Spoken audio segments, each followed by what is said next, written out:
Hi friends, നമുക്ക് അടുത്ത question നോക്കാം. ക്വസ്റ്റ്യൻ നമ്പർ 47 എന്ന് നോക്കാം. ഓക്കെ, ക്വസ്റ്റ്യൻ പറയുന്നത് മിസ്റ്റർ എ അല്ലെങ്കിൽ A has A portfolio having following features. Security 4 securities, നമ്മൾ സാധാരണ ABCD എന്ന് പറയുന്ന പോലെ LMNK ഓക്കെ 4 പേരൊക്കെ ഇട്ടിട്ടുണ്ട് 4 സെക്യൂരിറ്റിക്ക്. അതിൻ്റെ കറസ്പോണ്ടിങ് ബീറ്റ തന്നിട്ടുണ്ട്. പുതിയൊരു ടൈം കാണാൻ പറ്റും റാൻഡം എറർ അല്ലേ. സോ റാൻഡം എറർ എന്ന് വെച്ചാൽ ഒന്നുമില്ല, ദറ്റ് ഈസ് നമ്മുടെ unsystematic risk. Okay, unsystematic risk അത് ഏതിൻ്റെ രൂപത്തിൽ? സ്റ്റാൻഡേർഡ് ഡീവിയേഷൻ്റെ രൂപത്തിൽ. മുമ്പ് ചെയ്ത ക്വസ്റ്റ്യൻ നമ്പർ 44 ഓർമ്മ ഉണ്ടാവും. അവിടെ നമ്മൾ അൺസിസ്റ്റമാറ്റിക് വേരിയൻസ് ആണ്. ഓക്കെ, അവിടെ അൺസിസ്റ്റമാറ്റിക് റിസ്ക് തന്നെ ഏതിൻ്റെ രൂപത്തിൽ? വേരിയൻസിൻ്റെ രൂപത്തിൽ. ഇവിടെ നമ്മൾ അൺസിസ്റ്റമാറ്റിക് റിസ്ക് ഏതിൻ്റെ രൂപത്തിൽ? Standard deviation. അപ്പോൾ നമുക്ക് പലപ്പോഴും വേരിയൻസ് കാൽക്കുലേഷൻ ഒക്കെ വേണ്ടി വരുമ്പോൾ ഇതിൻ്റെ എന്തെടുക്കണം? സ്ക്വയർ എടുക്കണം എന്നാണ് അർത്ഥം. മനസ്സിലായില്ലേ? നമ്മൾ ആ ഒരു ക്വസ്റ്റ്യൻ നമ്പർ 44 ചെയ്തപ്പോൾ ഓർക്കുക, അവിടെ നമ്മൾ പോർട്ട്ഫോളിയോയുടെ അൺസിസ്റ്റമാറ്റിക് റിസ്ക് കാണുന്ന സമയത്ത്, unsystematic risk of the portfolio calculate ചെയ്യുന്ന സമയത്ത് നമ്മൾ ഓരോ സെക്യൂരിറ്റിയുടെ വെയിറ്റിൻ്റെ സ്ക്വയർ എടുത്തു ഇൻറ്റു നമ്മൾ ആ ഒരു അൺസിസ്റ്റമാറ്റിക് വേരിയൻസ് നേരിട്ടാണ് എടുത്തത്. കാരണം ഇവിടെ സ്ക്വയർ എടുക്കേണ്ട ആവശ്യമില്ല, ബിക്കോസ് അത് എന്തായിരുന്നു? വേരിയൻസിൻ്റെ രൂപത്തിലായിരുന്നു. അവിടെ പിന്നെ നമ്മൾ വീണ്ടും സ്ക്വയർ എടുത്തില്ല.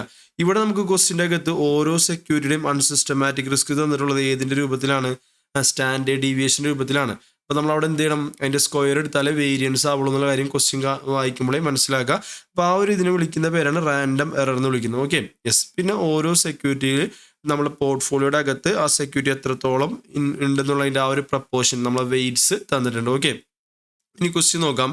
You are required to find out the risk of the portfolio. Okay, so risk of the portfolio എന്ന് വെച്ചാൽ നമ്മൾ സ്റ്റാൻഡേർഡ് ഡീവിയേഷൻ ആണ്, standard deviation of the portfolio. അപ്പോൾ അതിന് നമുക്ക് ആദ്യം എന്ത് വേണം? വേരിയൻസ് വേണം അല്ലേ. വേരിയൻസ് കിട്ടിക്കഴിഞ്ഞാൽ വേരിയൻസിൻ്റെ സ്ക്വയർ റൂട്ടാണ് സ്റ്റാൻഡേർഡ് ഡീവിയേഷൻ. നമ്മൾ വേരിയൻസ് കണ്ടുപിടിച്ചാലും മതി. വേരിയൻസ് കിട്ടിക്കഴിഞ്ഞാൽ പിന്നെ അതിൻ്റെ സ്ക്വയർ റൂട്ട് എടുത്ത സ്റ്റാൻഡേർഡ് ഡീവിയേഷൻ ആയി അല്ലേ. യെസ്, അപ്പോൾ you are required to find out the risk of the portfolio if the standard deviation of the market index is എത്രയാണെങ്കിൽ? 18% ആണെങ്കിൽ. അപ്പോൾ ഒരുപാട് വേറെ ബീറ്റ് ഓഫ് ദി പോർട്ട്ഫോളിയോ അങ്ങനത്തെ ക്വസ്റ്റ്യൻസ് കാര്യങ്ങളൊന്നും ചോദിച്ചിട്ടില്ല. ഓക്കെ, പക്ഷെ അത് വേണ്ടി വരും നമുക്ക്.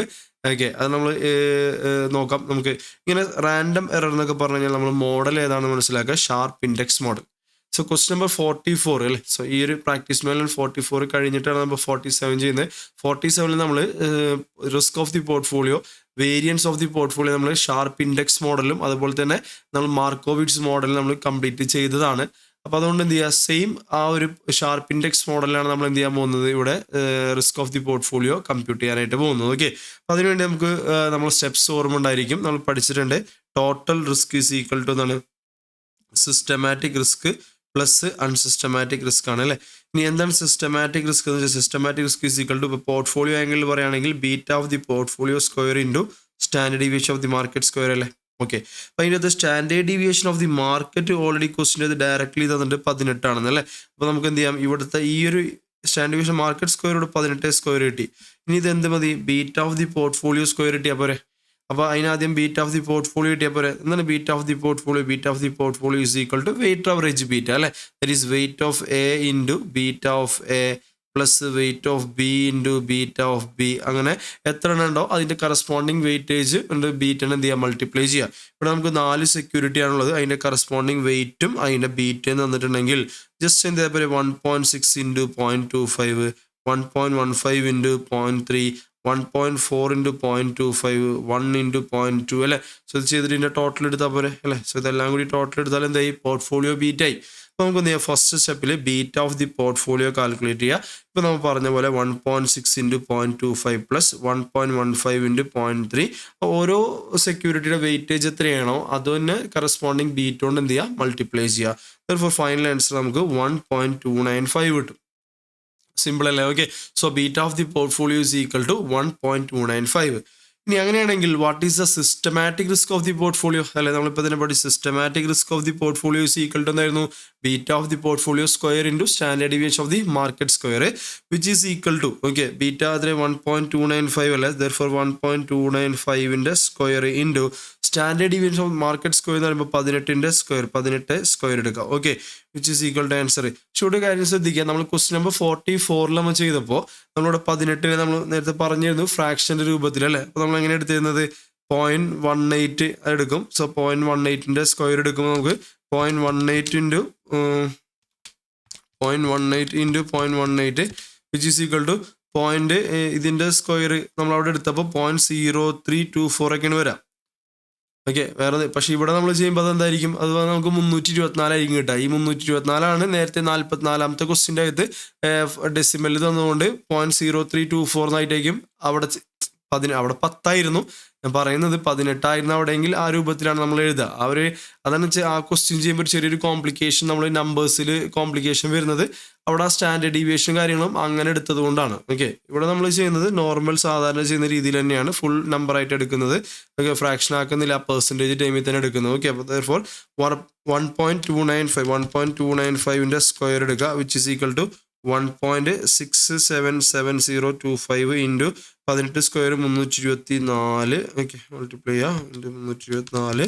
So final answer 543.356 256. ഓക്കെ, അപ്പോൾ ഇതേത് എലമെൻ്റ് ആണ്? സിസ്റ്റമാറ്റിക് റിസ്ക് ആണ് അല്ലേ. സോ പോർട്ട്ഫോളിയോയുടെ systematic risk is equal to ഈ ഒരു 543.36 കിട്ടി. ഓക്കെ ആണോ? യെസ്, അപ്പോൾ അത് കംപ്ലീറ്റ് ചെയ്തു സിസ്റ്റമാറ്റിക് റിസ്ക്. ഇനി അടുത്ത് നമുക്ക് വേണ്ടത് പോർട്ട്ഫോളിയോയുടെ അൺസിസ്റ്റമാറ്റിക് റിസ്ക്. കാരണം സിസ്റ്റമാറ്റിക് റിസ്ക് പ്ലസ് അൺസിസ്റ്റമാറ്റിക് ആയി കഴിഞ്ഞാൽ പിന്നെ എന്താ ഈ ടോട്ടൽ റിസ്ക് ആയല്ലോ. അപ്പോൾ systematic risk in the form of variance. Okay, നമ്മൾ എന്ത് ചെയ്തു? കാൽക്കുലേറ്റ് ചെയ്ത് കഴിഞ്ഞു. ഇനി അടുത്തത് അതിൻ്റെ എന്ത് ചെയ്യാം? അൺസിസ്റ്റമാറ്റിക് റിസ്ക് എടുക്കുക. അൺസിസ്റ്റമാറ്റിക് റിസ്ക് നമുക്ക് വേണമെങ്കിൽ എന്ത് ചെയ്യാം? ഒരു ടാബുലേഷൻ ഉണ്ടാക്കിയിട്ട് എന്ത് ചെയ്യാം? ലൈക്ക് ഇതുപോലെ നമുക്ക് ഓരോ സെക്യൂരിറ്റി എഴുതാം. സെക്യൂരിറ്റി, ഓക്കെ, പേര് കൊടുക്കുക LMNK. അതിൻ്റെ കറസ്പോണ്ടിങ് നമുക്ക് അതിൻ്റെ വെയ്റ്റ്സ് എടുക്കാം. വെയിറ്റ് എത്രയാണ്? 0.25. പിന്നെ അടുത്ത് 0.3. ഓക്കെ, 30. പിന്നെ അടുത്തത് 0.25, 0.20. ഓക്കെ, അപ്പോൾ വെയിറ്റ് ചെയ്യും അല്ലേ. അപ്പോൾ നമ്മൾ ഫോർമുല ഓർമ്മ ഉണ്ടാവും. എങ്ങനെയാണ് ഫോർമുല നമ്മൾ പഠിച്ചിട്ടുണ്ട്? അൺസിസ്റ്റമാറ്റിക് റിസ്ക് എന്ന് പറയുന്നത്, unsystematic risk of the portfolio എന്ന് പറയുന്നത് സം ഓഫ് വെയിറ്റ് ഓഫ് സെക്യൂരിറ്റിയുടെ സ്ക്വയർ എടുക്കുക, പിന്നെ അതിൻ്റെ എന്തെടുക്കുക? അൺസിസ്റ്റമാറ്റിക് റിസ്ക് എടുക്കുക അല്ലേ. അൺസിസ്റ്റമാറ്റിക് റിസ്കിൻ്റെ ദറ്റ് ഈസ് സ്ക്വയർ എടുക്കുക. ഇവിടെ അൺസിസ്റ്റമാറ്റിക് റിസ്ക് സ്റ്റാൻഡേർഡ് ഡീവിയേഷൻ്റെ രൂപത്തിലാണ് തന്നുള്ളത്, അതുകൊണ്ട് എന്ത് അതിൻ്റെ സ്ക്വയർ എടുക്കുക, വേരിയൻസ് എടുക്കാൻ വേണ്ടിയിട്ട്. Okay, unsystematic square means variance. അപ്പോൾ ഇവിടെ സ്റ്റാൻഡേർഡ് ഡീവിയേഷൻ്റെ രൂപത്തിലാണല്ലോ തന്നുള്ളത്, അപ്പോൾ അതിൻ്റെ സ്ക്വയർ എടുക്കണം.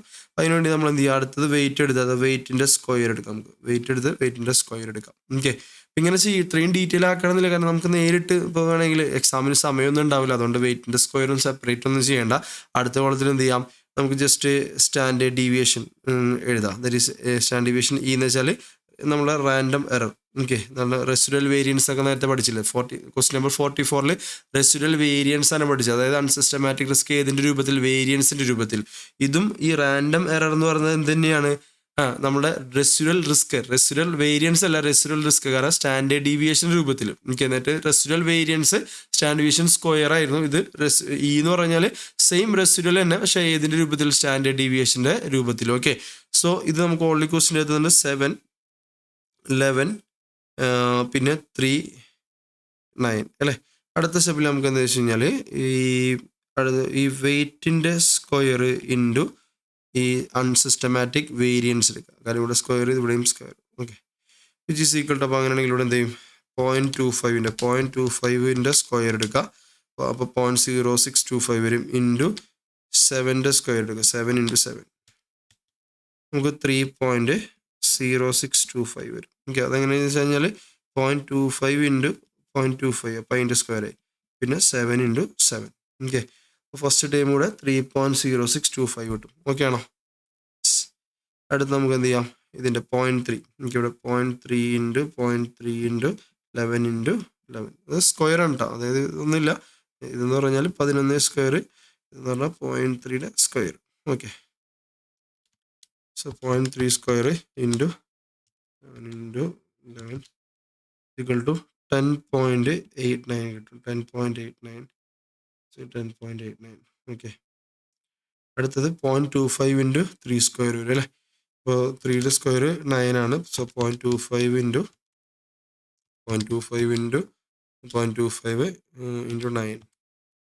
ഈക്വൽ ടു 0.5625 വരും. ലാസ്റ്റ് വൺ 9ൻ്റെ സ്ക്വയർ 81. 0.2 × 0.2 × 81.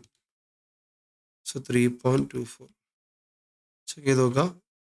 156 3.24 അല്ലേ, കറക്റ്റാണ്. അപ്പോൾ ഇത് തന്നെ അൺസിസ്റ്റമാറ്റിക് റിസ്കുകളാണ് അല്ലേ. ഇതിൻ്റെ ടോട്ടൽ, നമുക്ക് ഇതിൻ്റെ ടോട്ടൽ എടുക്കാം.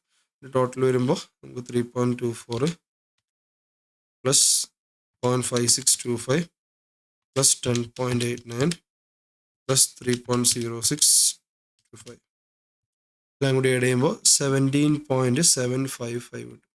ഓക്കെ, ഇത് എന്ത് റിസ്ക്കാണ്? അൺസിസ്റ്റമാറ്റിക് നമ്മളുടെ വേരിയൻസ് റിസ്ക് അഥവാ വേരിയൻസ് രൂപത്തിൽ, കാരണം ഇവിടെ സ്ക്വയറിൻ്റെ രൂപത്തിലല്ല. ഓക്കെ, അപ്പോൾ ഇത് അൺസിസ്റ്റമാറ്റിക് വേരിയൻസ് ആണ്. നമ്മൾ നേരത്തെ നമ്മൾ എന്ത് ചെയ്തിട്ടുണ്ടായിരുന്നു? ഇവിടെ 543.36 ഇത് നമ്മുടെ സിസ്റ്റമാറ്റിക് റിസ്ക് അഥവാ സിസ്റ്റമാറ്റിക് വേരിയൻസ്. ഓക്കെ, അപ്പോൾ total variance is equal to എന്താണ്? Systematic variance plus unsystematic risk അഥവാ unsystematic variance which is equal to systematic 543.36 plus അത് കാണാൻ ഭയങ്കര എളുപ്പമാണ്. ഈ രൂപത്തിൽ beta of the portfolio square standard deviation market square plus ഇവിടെ അൺസിസ്റ്റമാറ്റിക് ഈ ഒരു ടോട്ടൽ എടുക്കുക 17.755 അല്ലേ. സോ 17.755 ഓക്കെ, രണ്ടും കൂടെ ആഡ് ചെയ്ത് കഴിയുമ്പോൾ ടോട്ടൽ നമുക്ക് 561.561.115 വരും, which is the total variance അല്ലേ. സോ ക്വസ്റ്റ്യനിൽ നമുക്ക് റിസ്ക് രണ്ട് രൂപത്തിൽ വേരിയൻസിൻ്റെ രൂപത്തിൽ എടുക്കാം. ഇനി അതല്ല അതിൻ്റെ സ്ക്വയർ എടുത്തിട്ട് സ്റ്റാൻഡേർഡ് ഡീവിയേഷൻ. ഇതാകുമ്പോൾ ഇവിടെ ഒരു പ്രത്യേകിച്ച് ഈ വേരിയൻസ് എന്ന് പറഞ്ഞാൽ ഈ പെർസെൻറ്റേജ് സ്ക്വയറിലായിരിക്കും. നമുക്കിനി സ്റ്റാൻഡേർഡ് ഡീവിയേഷൻ ഓക്കെ, കാരണം പെർസെൻറ്റേജ് സ്ക്വയർ ഒരിക്കലും മീനിങ് ഫുൾ അല്ല. ഓക്കെ, അപ്പോൾ നമ്മൾ അതിനെ സ്റ്റാൻഡേർഡ് ഡീവിയേഷനിലോട്ട് മാറ്റണം. ഓക്കെ, അപ്പോൾ അതിന് എന്ത് ചെയ്യുക? ഇതിൻ്റെ സ്ക്വയർ റൂട്ട് എടുക്കുക. സ്ക്വയർ റൂട്ട് ഓഫ് 561.115 എടുക്കുക, which is equal to square root എടുക്കുമ്പോൾ നമുക്ക് 23.687 കിട്ടും. റൗണ്ട് ചെയ്യുമ്പോൾ 23.69%. ഓക്കെ, ഇവിടെ പെർസെൻറ്റേജ് പിന്നെ അപ്പോൾ സ്റ്റാൻഡേർഡ് ഡീവിയേഷൻ ആണ്, പിന്നെ പെർസെൻറ്റേജ് സ്ക്വയർ വരില്ല. സ്ക്വയർ റൂട്ട് എടുത്തു കഴിഞ്ഞാൽ പിന്നെ പെർസെൻറ്റേജ് സ്ക്വയർ വരില്ല. വേരിയൻസ് ആണെങ്കിൽ പെർസെൻറ്റേജ് സ്ക്വയറിലായിരിക്കും. ഓക്കെ ആണോ? അപ്പോൾ അത് സിമ്പിളായിട്ടുള്ള ക്വസ്റ്റ്യൻ ആണ്. ഓക്കെ, 4 മാർക്കിനൊക്കെ വന്നു കഴിഞ്ഞാൽ പെട്ടെന്ന് തന്നെ കംപ്ലീറ്റ് ചെയ്യാനായിട്ട് പറ്റും. ഓക്കെ, അത് ചെയ്ത് നോക്കുക, കംപ്ലീറ്റ് ചെയ്യുക. ഒരു ഓൾട്ടർനേറ്റീവ് ആൻസർ കൊടുക്കുന്നുണ്ട്. അപ്പോൾ നിങ്ങൾ അത് പഠിച്ച് കൺഫ്യൂഷൻ ആവേണ്ടതെന്ന് ഞാൻ പറയുള്ളൂ. അപ്പോൾ അതുകൊണ്ട് എന്ത് ചെയ്യാം? ഓൺലി ഫോർ ജസ്റ്റ് ഒരു അറിവിന് വേണ്ടി മാത്രം എന്ത് ചെയ്യുക? ഞാൻ ജസ്റ്റ് കവർ ചെയ്യുന്നുണ്ട്. പക്ഷെ ഒരിക്കലും എക്സാമിന് ഇനി നിങ്ങൾ എന്ത് ചെയ്യണ്ട? ഇങ്ങനെ ഓൾട്ടർനേറ്റീവ് ഒന്നും എഴുതാൻ വേണ്ട, ഇത് ചെയ്യാൻ വേണ്ട. ഈ മോഡൽ കൂടുതൽ മോഡൽ പഠിക്കുമ്പോൾ കൂടുതൽ കൺഫ്യൂഷൻ ആവും. അപ്പോൾ അതുകൊണ്ട് ജസ്റ്റ് മാർക്കോവിറ്റ്സിൻ്റെ മോഡൽ 44ാമത്തെ ക്വസ്റ്റ്യൻ നമ്മൾ ചെയ്താണ് അല്ലേ. So square root of weight of A square ഷാനബി എ സ്ക്വയർ ആ ഒരു മോഡലും പ്ലസ് ഷാർപ്പ് ഇൻഡെക്സ് മോഡലിൽ ഈ രീതിയിൽ ചെയ്യാനും പഠിക്കുക. അതായത് സിസ്റ്റമാറ്റിക് റിസ്ക് കണ്ടുപിടിക്കുക, ബീറ്റ ഓഫ് ദി പോർട്ട്ഫോളിയോ സ്ക്വയറിൻ്റെ standard deviation market square. Then അതുപോലെ തന്നെ അൺസിസ്റ്റമാറ്റിക് റിസ്ക് കാണാനായിട്ട് ഇതുപോലെ എന്ത് ചെയ്യുക? ഒരു ടാബുലേഷൻ ഇങ്ങനെ ഉണ്ടാക്കിയിട്ട് അൺസിസ്റ്റമാറ്റിക് റിസ്ക് കണ്ടുപിടിക്കുക. ഈ ഒരു അൺസിസ്റ്റമാറ്റിക് റിസ്ക്കും നേരത്തെ കണ്ട പോലെയുള്ള ഈ ഒരു സിസ്റ്റമാറ്റിക് റിസ്ക്കും കൂടി എന്ത് ചെയ്യുക? ആഡ് ചെയ്തിട്ട് ടോട്ടൽ റിസ്ക് കാണാം. അത് വേരിയൻസിൻ്റെ രൂപത്തിലാണെങ്കിൽ പിന്നെ നമുക്ക് സ്റ്റാൻഡേർഡ് ഡീവിയേഷനെ കണ്ടുവെക്കുക, ആൻസറായി. ഇത് ഓൾട്ടർനേറ്റീവ് ആൻസർ ഇപ്പം യൂസ് ചെയ്യാത്തൊരു മോഡലാണ്. പക്ഷെ ജസ്റ്റ് ഇത് ബുക്കിലുള്ളത് കൊണ്ട് ജസ്റ്റ് ഞാൻ എക്സ്പ്ലെയിൻ ചെയ്യാൻ ശ്രദ്ധിക്കുക. The variance of the security return is equal to, അതായത് ഓരോ സെക്യൂരിറ്റിയുടെയും LMNK എന്നിട്ട് 4 സെക്യൂരിറ്റി ഉണ്ടല്ലോ. ഈ 4 സെക്യൂരിറ്റീസ് ചേർന്നിട്ടാണല്ലോ നമ്മൾ പോർട്ട്ഫോളിയോ ഉണ്ടാക്കുന്നത്. അപ്പോൾ നമ്മൾ എന്ത് ചെയ്യുക? ആദ്യം ടോട്ടൽ റിസ്ക് ഓഫ് ദി എന്ത് കാണാം? സെക്യൂരിറ്റിയാണ്. അതായത് എല്ലിൻ്റെ റിസ്ക് എത്രയാണ്, എമ്മിൻ്റെ എത്രയാണ്, എന്നിൻ്റെ എത്രയാണ്, അങ്ങനെ ഓരോ സെക്യൂരിറ്റിയുടെയും. അതിപ്പോൾ നമ്മൾ ചെയ്ത പോലെ തന്നെ okay, systematic risk plus unsystematic risk ആണ്. So total risk of the security എന്ന് പറഞ്ഞാൽ എന്തായിരിക്കും? സിസ്റ്റമാറ്റിക് പ്ലസ് അൺസിസ്റ്റമാറ്റിക് അല്ലേ. ടോട്ടൽ റിസ്ക് എപ്പോഴും എന്താണ്? അതായത് പോർട്ട്ഫോളിയോയുടെ ആയിക്കോട്ടെ സെക്യൂരിറ്റിയുടെ ആയിക്കോട്ടെ total risk is equal to എന്തായിരിക്കും? സിസ്റ്റമാറ്റിക് പ്ലസ് അൺസിസ്റ്റമാറ്റിക് ആണ്. അപ്പോൾ അതിനുവേണ്ടി നമ്മൾ എന്ത് ചെയ്യാം? സിസ്റ്റമാറ്റിക് എലമെൻറ്റ് കണ്ടുപിടിക്കാൻ വേണ്ടിയിട്ട് beta of the security square into standard deviation of market square ചെയ്യുക. ബീറ്റ ഓഫ് ദ സെക്യൂരിറ്റി നമുക്ക് ഇവിടെ തന്നിട്ടുണ്ട് 1.6. ഓക്കെ, അപ്പോൾ 1.6 ഇൻറ്റു സ്റ്റാൻഡേർഡ് ഡീവിയേഷൻ ഓഫ് ഇതിൻ്റെ 1.6ൻ്റെ സ്ക്വയർ എടുക്കുക. ബീറ്റ ഓഫ് സെക്യൂരിറ്റി സ്ക്വയർ വേണ്ട. അപ്പോൾ 1.6ൻ്റെ square into standard deviation market square എന്ന് 18ൻ്റെ സ്ക്വയർ എടുക്കുക അല്ലേ. 1.6 ഇൻറ്റു 1.6 അതിൻ്റെ 2.56 കിട്ടും. ഇൻറ്റു അതിൻ്റെ 18ൻ്റെ സ്ക്വയർ 324 ചെയ്യുമ്പോൾ സിസ്റ്റമാറ്റിക് റിസ്കിൻ്റെ എലമെൻറ്റ് നമുക്ക് 829 സംതിങ് കിട്ടും. അതായത് ഈ ഒരു സിസ്റ്റമാറ്റിക് റിസ്കിൻ്റെ എലമെൻറ്റ് നമുക്ക് 829.44 എന്നുള്ള ആൻസർ കിട്ടും. പ്ലസ് അൺസിസ്റ്റമാറ്റിക് റിസ്ക് അല്ലേ. സോ നമുക്ക് വേരിയൻസിൻ്റെ രൂപത്തിലല്ല വേണ്ടത്, കാരണം നമ്മളിപ്പോൾ ഇവിടെ സിസ്റ്റമാറ്റിക് റിസ്ക് ഏതിൻ്റെ രൂപത്തിലാണ് വേണ്ടത്? വേരിയൻസിൻ്റെ രൂപത്തിലാണ് വേണ്ടത് അല്ലേ. അപ്പോൾ അഗെയിൻ അതിനോട് ആഡ് ചെയ്യുന്ന അൺസിസ്റ്റമാറ്റിക് റിസ്ക്കും ഏതിൻ്റെ രൂപത്തിലായിരിക്കണം? വേരിയൻസിൻ്റെ രൂപത്തിലായിരിക്കണം. ക്വസ്റ്റിനകത്ത് unsystematic risk of the security ഏതിൻ്റെ? സ്റ്റാൻഡേർഡ് ഡീവിയേഷൻ രൂപത്തിൽ തന്നിട്ടുണ്ട് 7 എന്നാണ്. അതിൻ്റെ സ്ക്വയർ എടുത്താൽ പോരെ അല്ലേ. അപ്പോൾ വേരിയൻസിൻ്റെ രൂപത്തിലായില്ലേ, therefore 7 സ്ക്വയർ എടുക്കുക. അപ്പോൾ ഇത് നമുക്ക് 49 വരും അല്ലേ. സോ 7 സ്ക്വയർ 49 വരും. ഇത് രണ്ടും കൂടെ ഒന്ന് ആഡ് ചെയ്ത് നോക്കിയാൽ 829.44 പ്ലസ് 49 ഈസ് ഈക്വൽ ടു 878.44. ഇത് എന്തിൻ്റെ രൂപത്തിലായിരിക്കും? സ്റ്റാൻഡേർഡ് ഡീവിയേഷൻ സ്ക്വയർ അഥവാ വേരിയൻസിൻ്റെ രൂപത്തിലായിരിക്കും. അപ്പോൾ നമ്മളിപ്പോൾ ചെയ്ത് വേറെ ഒന്നുമല്ല, സെക്യൂരിറ്റിയുടെ സിസ്റ്റമാറ്റിക് റിസ്ക്കും സെക്യൂരിറ്റി അൺസിസ്റ്റമാറ്റിക് റിസ്ക്കും കമ്പ്യൂട്ട് ചെയ്തു. അത് ഓൾറെഡി അൺസിസ്റ്റമാറ്റിക് റിസ്ക് തന്നിട്ടുണ്ട് സ്റ്റാൻഡേർഡ് ഡീവിയേഷൻ്റെ രൂപത്തിൽ. അതിൻ്റെ സ്ക്വയർ എടുത്താൽ വേരിയൻസ് ആയി. പിന്നെ ഈ ഒരു element systematic risk is equal to beta of security square into standard deviation of market square എന്നുള്ള ആ ഒരു ഇക്വേഷൻ വെച്ചുകൊണ്ട് നമ്മൾ സിസ്റ്റമാറ്റിക് റിസ്ക്.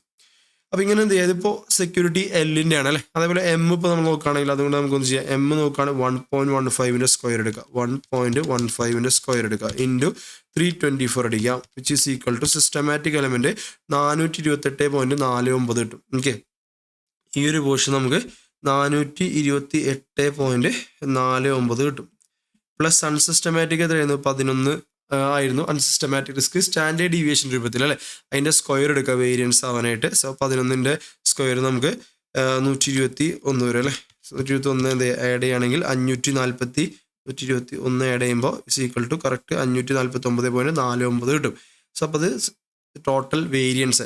ഇതെന്ന് പറയുന്നത് സ്റ്റാൻഡേർഡ് ഡീവിയേഷൻ സ്ക്വയർ എന്ന് പറയുന്നത് ടോട്ടൽ വേരിയൻസ് ആണ്. ഓക്കെ, അപ്പോൾ നമ്മൾ ഈ പോർട്ട്ഫോളിയോയുടെ അടങ്ങിയിട്ടുള്ള ഈ പോർട്ട്ഫോളിയോയുടെ അകത്തുള്ള 4 സെക്യൂരിറ്റീസ് ആയിട്ടുള്ള L, M, N, K ഇങ്ങനെ 4 സെക്യൂരിറ്റീസിൻ്റെയും എന്ത് ചെയ്യുക, ടോട്ടൽ വേരിയൻസ് കണ്ടുപിടിക്കുക, സ്റ്റാൻഡേർഡ് ഡീവിയേഷൻ സ്ക്വയർ ആയിട്ടുള്ള വേരിയൻസ് കണ്ടുപിടിക്കുക. ഓക്കെ, സോ ഇനി ഇത് ടോട്ടൽ എന്നിട്ട് സം എടുക്കേണ്ട ആവശ്യമില്ല. എന്താ പറയുന്നത്, ഓരോ സെക്യൂരിറ്റിയുടെയും എന്തെടുത്തില്ലേ, വേരിയൻസ് എടുത്തില്ലേ. അതായത് ഓരോ സെക്യൂരിറ്റിയുടെയും എന്ത് ടോട്ടൽ റിസ്ക് എന്ന് പറയുന്നത്. ഓക്കെ, ഇവർ പറയാണ് ഈ L, M, N, K ഇവർ 4 പേരും കൂടെ മിക്സ് ചെയ്തിട്ട് ഓക്കെ ഇതിലോട്ട് മിക്സ് ചെയ്തിട്ട് ഇതാണ് നമ്മുടെ പോർട്ട്ഫോളിയോ. ഓക്കെ, ഇതാണ് നമ്മുടെ പോർട്ട്ഫോളിയോ എന്ന് പറഞ്ഞാൽ. അപ്പോൾ ഇതിൻ്റെ റിസ്ക് എന്ന് പറയുന്നത് ഇവർ ഓരോരുത്തരും എത്ര അളവിൽ ഇങ്ങോട്ട് മിക്സ് ചെയ്തിട്ടുണ്ടോ അതായിരിക്കും ഈ ഒരു പോർട്ട്ഫോളിയോയുടെ റിസ്ക് എന്നാണ് പറഞ്ഞത്. അതിനുവേണ്ടി എന്താണെന്ന് അറിയോ, ഓരോരുത്തരുടെ വേരിയൻസിനെ അതിൻ്റെ കറസ്പോണ്ടിങ് വെയിറ്റേജ് കൊണ്ട് മൾട്ടിപ്ലൈ ചെയ്യാം. ഓക്കെ, അപ്പോൾ ഫസ്റ്റത്തെ വേരിയൻസ് എത്രയാണോ അതേ ഇൻറ്റു അതിൻ്റെ വെയിറ്റേജ് എടുക്കുക, മൾട്ടിപ്ലൈ 878.44 ഇൻറ്റു 0.25. ഓക്കെ, അടുത്ത രണ്ടാമത്തെ ടോട്ടൽ റിസ്ക് എത്രയാണോ, വേരിയൻസ് എത്രയാണോ അതിൻ്റെ കറസ്പോണ്ടിങ് വെയിറ്റേജ് കൊണ്ട് എന്ത് ചെയ്യുക, മൾട്ടിപ്ലൈ ചെയ്യാം. ഓക്കെ, സോ അപ്പോൾ നമുക്ക് 164 സംതിങ് കിട്ടും. അങ്ങനെ ഓരോന്നിൻ്റെയും വേരിയൻസിനെ അതിൻ്റെ കറസ്പോണ്ടിങ് വെയിറ്റേജ് കൊണ്ട് മൾട്ടിപ്ലൈ ചെയ്ത് കഴിഞ്ഞാൽ ഈ ഒരു പോർട്ട്ഫോളിയോയുടെ എന്ത് കിട്ടും, വേരിയൻസ് കിട്ടും. കാരണം അങ്ങനെ ആയിരിക്കണമല്ലോ, കാരണം ഈ ഒരു പോർട്ട്ഫോളിയോയുടെ അകത്ത് ഇവർ 4 പേരുമാണല്ലോ വരുന്നത്. അപ്പോൾ ഇവരെ 4 പേരുടെയും എന്തായിരിക്കും, ഓക്കെ റിസ്കിൻ്റെ പ്രൊപ്പോർഷനിലായിരിക്കും. പക്ഷെ ഇങ്ങനെയല്ല നമ്മൾ എന്ത് ചെയ്യുന്നത് പഠിക്കാറ്. കാരണം നമ്മൾ ഷാർപ്പ് ഇൻഡെക്സിൽ പറഞ്ഞത് ഓക്കെ ഇവരുടെ 4 പേര് അൺസിസ്റ്റമാറ്റിക് റിസ്ക് നമ്മളിങ്ങനെ എടുക്കാറുണ്ട്. Okay, systematic risk of the portfolio നമ്മളെങ്ങനെയാണ് കണ്ടുപിടിക്കാറ്, beta of the portfolio square into standard deviation of market square അല്ലേ. സോ ഈ രീതിയിലാണ് ഈ പോർട്ട്ഫോളിയോയുടെ എന്ത് ചെയ്യാറ്, സിസ്റ്റമാറ്റിക് റിസ്ക് കണ്ടുപിടിക്കാറ്. എന്നിട്ട് അതിന് ശേഷം ഈ 4 സെക്യൂരിറ്റിയുടെ അൺസിസ്റ്റമാറ്റിക് റിസ്കിന് നമ്മൾ എന്ത് ചെയ്യും, ഇതുപോലെ ഒരു ബോക്സ് ഉണ്ടെങ്കിൽ നമ്മൾ അത് കണ്ടുപിടിക്കും. ഓക്കെ, അപ്പം അങ്ങനെയാണ് നമ്മൾ ചെയ്തു തരുന്നത്. അപ്പോൾ ആ സെയിം മെത്തേഡിൻ്റെ എക്സാമിന് എന്ത് ചെയ്യുക, ഫോളോ ചെയ്യുക. ഒരു ഓൾട്ടർനേറ്റീവ് ഞാൻ ആദ്യം പറഞ്ഞു, കൺഫ്യൂസിങ് ആവരുത്, കൂടുതൽ ബുദ്ധിമുട്ടാവരുത്. ജസ്റ്റ് എന്ത് ചെയ്യുക, ഇങ്ങനെ ഒരു മെത്തേഡ് ഉണ്ടെന്ന് അറിഞ്ഞിരിക്കുക. ദറ്റ് ഈസ് ഓരോ സെക്യൂരിറ്റിയും ടോട്ടൽ റിസ്ക് വേരിയൻസിൻ്റെ രൂപത്തിൽ എടുത്തിട്ട് അതിനെ കറസ്പോണ്ടിങ് വെയിറ്റേജ് കൊണ്ട് മൾട്ടിപ്ലൈ ചെയ്യുക. then അതിൻ്റെ ടോട്ടലായിരിക്കും പോർട്ട്ഫോളിയോയുടെ എന്ത് വേരിയൻസ്. ഈ ഒരു 626.47 എന്നുള്ളത് പോർട്ട്ഫോളിയോയുടെ എന്തായിരിക്കും, വേരിയൻസ് ആയിരിക്കും. ഓക്കെ, അപ്പോൾ നമുക്ക് എന്ത് വേണം, സ്റ്റാൻഡേർഡ് ഡീവിയേഷൻ വേണമെങ്കിൽ ഇതിൻ്റെ സ്ക്വയർ റൂട്ട് എടുക്കുക. For standard deviation of the portfolio എന്ന് പറയുന്നത് ഈ 626ൻ്റെ എന്തെടുക്കുക, സ്ക്വയർ റൂട്ട് എടുക്കുകയാണെങ്കിൽ ഏകദേശം 25 സംതിങ് കിട്ടും. അതൊരിക്കലും എന്താവണമെന്നില്ല, മുമ്പത്തെ ആൻസറിനായിട്ട് മാച്ചിങ് ആവണമെന്നില്ല. സാധാരണ ഷാർപ്പ് ഇൻഡെക്സ് മോഡൽ ചെയ്തപ്പോൾ 23.69 ആണ് കിട്ടിയത്. ഇവിടെ വരുമ്പോൾ അത് 25.03% ആണ് എന്ത് ചെയ്യുന്നത് വരുന്നത്. അപ്പോൾ അത് മാച്ചിങ് ഒന്നുമല്ല. രണ്ട് മോഡൽ സെയിം ആണെന്ന് ഞാൻ പറയുന്നില്ല, സെയിം ആവില്ല എനിക്ക്. കാരണം വെച്ചാൽ ഇവരുടെ കാൽക്കുലേഷൻ ഡിഫറെൻ്റ് ആണ്. അതുകൊണ്ട് ഇത് വളരെ ലെസ് യൂസ് ചെയ്യുന്ന ഈ ഒരു ഓൾട്ടർനേറ്റീവ് ആൻസർ എന്ന് പറഞ്ഞാൽ വളരെ എന്താ പറയുക, കോമൺ അല്ലാത്തത്, അൺകോമൺ ആയിട്ട് വരുന്നതാണ്. അപ്പോൾ അതുകൊണ്ട് പറയുന്നത് നിങ്ങൾ പഠിക്കേണ്ട ആവശ്യമില്ല. ഓക്കെ, നമ്മൾ എക്സാമിനും ഇത് യൂസ് ചെയ്യേണ്ട ആവശ്യമില്ല. ഇങ്ങനെ ഒരു ഓൾട്ടർനേറ്റീവ് ആൻസർ കൊടുത്തപ്പോൾ അതൊന്ന് എക്സ്പ്ലെയിൻ ചെയ്താണ് വിട്ടേക്കുക, തിരിച്ചു വരാം. ഓക്കെ, അപ്പോൾ ഈ ഒരു മെത്തേഡ് മാത്രം എന്ത് ചെയ്യുക, യൂസ് ചെയ്യുക. ഇത് ഓൾറെഡി നമ്മൾ question number 44 sharp index model പഠിച്ചത് തന്നെയാണ്. ഓക്കെ, അപ്പോൾ ഈ ഒരു ക്വസ്റ്റ്യൻ കൂടി ഇമ്പോർട്ടൻ്റ് ആണ്. കാരണം ഈ റാൻഡം എറർ എന്നൊക്കെ പറയുമ്പോൾ പൊതുവെ സ്റ്റുഡൻസിന് മനസ്സിലാവാത്തത് കൊണ്ട് തന്നെ പലരും സ്കിപ്പ് ചെയ്യുന്നതാണ്. അപ്പോൾ മനസ്സിലാക്കുക, റാൻഡം എറർ എന്ന് പറഞ്ഞാൽ വളരെ സിമ്പിളാണ്, അൺസിസ്റ്റമാറ്റിക് റിസ്ക്. ഓക്കെ, അത് എന്തിൻ്റെ രൂപത്തിൽ, സ്റ്റാൻഡേർഡ് ഡീവിയേഷൻ രൂപത്തിൽ. അപ്പോൾ നമുക്ക് വേരിയൻസ് ആവശ്യമുണ്ടെങ്കിൽ അതിൻ്റെ സ്ക്വയർ എടുത്താൽ മതി. ഓക്കെ, ജസ്റ്റ് ഒന്ന് ചെയ്ത് നോക്കാം.